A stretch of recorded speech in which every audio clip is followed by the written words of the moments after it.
Reaction நார்ன்ஸ் சமன்பாடு அப்படிங்கிற இந்த கொஷின் பார்க்கலாம். இது ரொம்ப important 5 mark question. So exam point of வியூவில் இந்த கொஷினை வந்து எப்படி நம்ம எழுதணும், எப்படி படிக்கணும் அப்படிங்கிறத பார்க்கலாம்.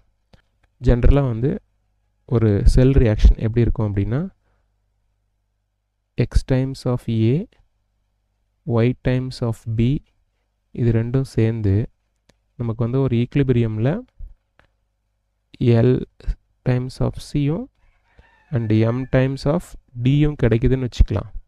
ஸோ இது வந்து ஒரு ரிடாக்ஸ் ரியாக்ஷன் அப்படின்னு எடுத்துக்குவோம். செல் ரியாக்ஷன் அது எலக்ட்ரோகெமிக்கல் செல்லில் இதுதான் வந்து ரியாக்ஷனாக இருக்கும்.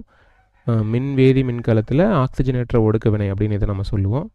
ஸோ இது வந்து பொதுவான ஒரு வினை. இந்த வினைக்கு நம்ம வந்து Q வேல்யூ எழுதலாம். ஸோ Q வேல்யூ அப்படின்னு பார்க்கும்போது நம்ம என்ன பண்ணணும் அப்படின்னா ப்ராடக்டோட கான்சன்ட்ரேஷனை மேலே வச்சுக்கிட்டு ரியாக்டண்ட்டோட